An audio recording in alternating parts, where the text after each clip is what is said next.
Name's Kyle Fielding. I've been with Spangler Restoration now for almost a year.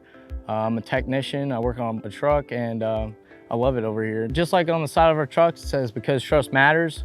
I trust these guys. I work with these guys on a daily basis. If I ever need anything from them, if I'm on another job and I need another piece of equipment or just even some extra help, they're right there. It's just one phone call and everyone's just a team player around here. It's very great to have that extra help, especially if you're on a big job and you need some extra help, they're right there for you. Everyone takes care of each other around here. My name is Daniel Balcom. I'm a lead water technician.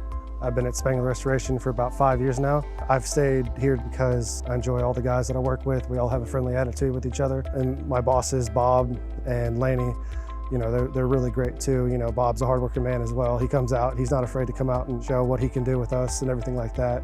Same thing with Laney, and it just makes it so much easier to have, a boss that knows what's going on in the field instead of someone that just sits inside and doesn't know anything about this.